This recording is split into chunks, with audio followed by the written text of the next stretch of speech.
Sean bienvenidos a estas pláticas, a estas lecciones de derecho tributario que van dirigidas a estudiantes de contaduría pública, estudiantes de derecho, y no solamente a ellos, a profesionistas también de dichas carreras, incluso a quienes están estudiando posgrado, con énfasis en la materia tributaria, pues también son recomendables las mismas. Retomamos estas lecciones, no sin antes hacer un pequeño repaso de lo que hemos venido platicando hasta la fecha. Habíamos comentado en primer término que para entender el concepto de derecho tributario, primero era necesario entender el concepto de derecho, y que para poder comprender el concepto de derecho era importante conocer primero el concepto de norma jurídica. Pero para entender norma jurídica, pues primero teníamos que entender qué es una norma en sentido general, en sentido amplio, y así hablábamos de normas religiosas, normas morales, usos sociales, convencionalismos sociales, etcétera, etcétera. Y hablábamos de la norma jurídica también, especificando que una de las principales, o la principal diferencia que existen entre las normas antes citadas y la jurídica es precisamente la sanción. En ese tipo de normas anteriores, las relativas a religiosas, sociales, etcétera, pues la sanción normalmente se le impone uno mismo o bien la sociedad.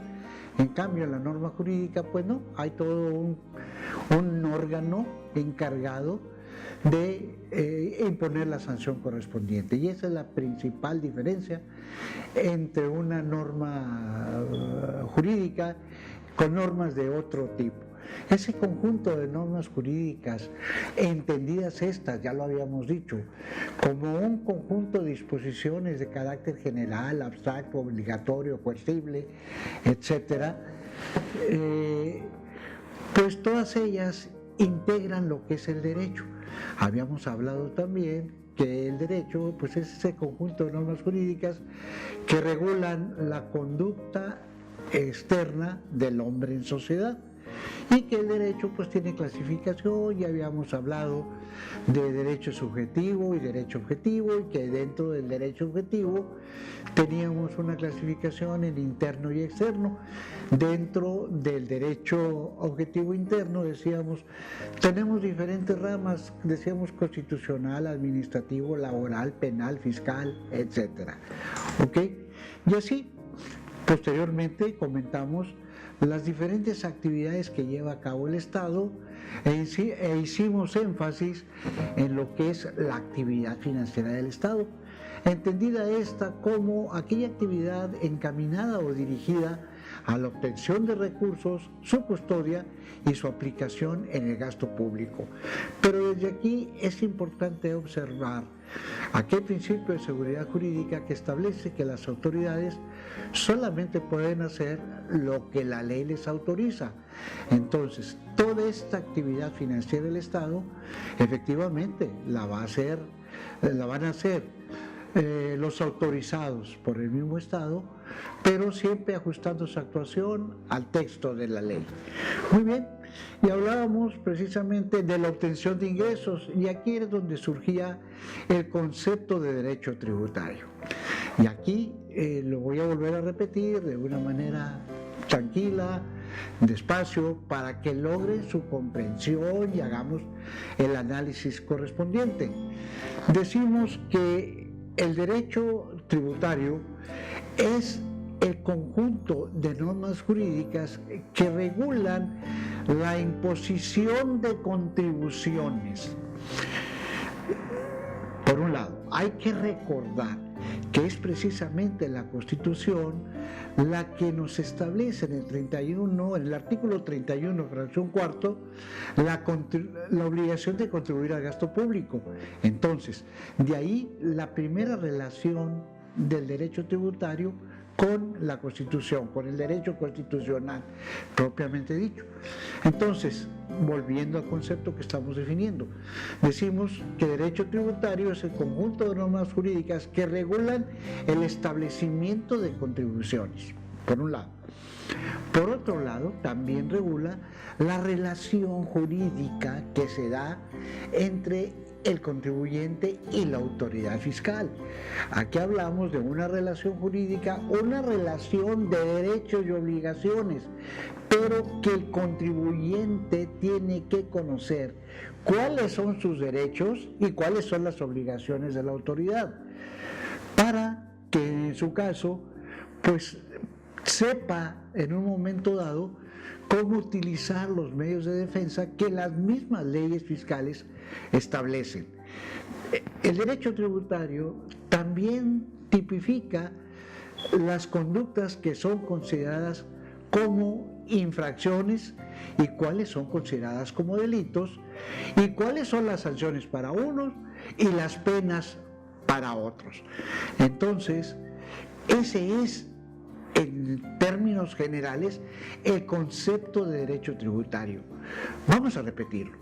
El derecho tributario es el conjunto de normas jurídicas que regulan el establecimiento de las contribuciones, la relación jurídica que se da entre fisco y contribuyentes, regulan los derechos y obligaciones que corresponden a cada una de las partes.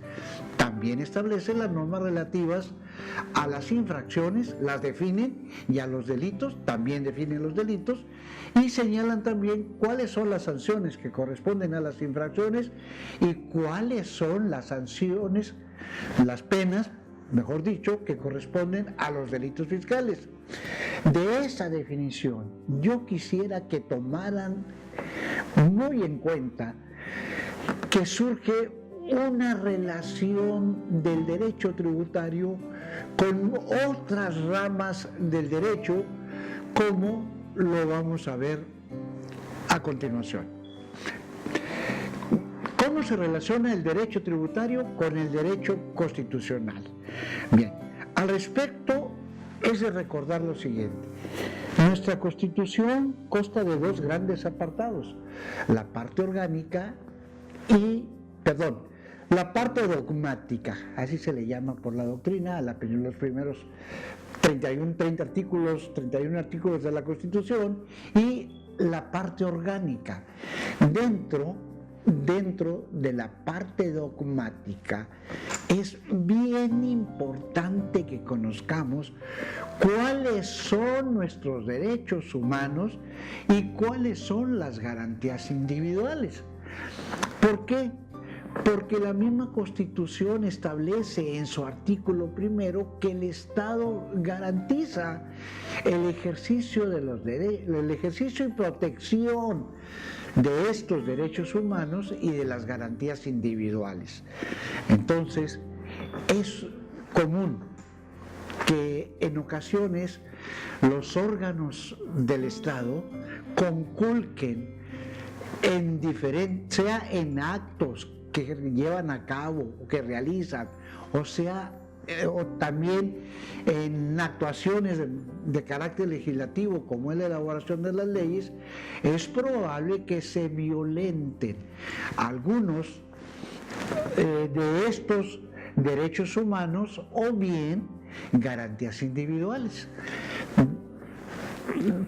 Entonces es importantísimo que en materia tributaria conozcamos cuáles son estos derechos humanos y cuál es el concepto de las garantías individuales. Así nomás de entrada. Luego, esto ya nos está obligando a estudiar, pues, de entrada la Constitución, todos los primeros artículos relativos a derechos humanos y garantías individuales. Pero hay una cosa interesante, resulta que en el artículo 31, fracción cuarta, noten, el 31 ya está fuera del apartado de derechos humanos y garantías individuales. Sin embargo, en el 31, fracción cuarta, tenemos la garantía de justicia tributaria, aquella garantía que establece los principios de proporcionalidad y equidad que debe contener toda ley. Entonces, es muy importante conocerlos, conocer también, obviamente, el proceso de creación de la ley tributaria. Y de aquí, obviamente, al hablar de esto último, ya estamos hablando de la parte orgánica de la Constitución. Y recordemos que pues, tenemos tres poderes en México: tenemos el legislativo, tenemos el ejecutivo y tenemos el judicial, y los tres cuyas funciones aparecen en la Constitución y en sus leyes orgánicas respectivas, pues los tres, señores, también tienen mucho que ver en la materia tributaria. Y así hablaremos del legislativo.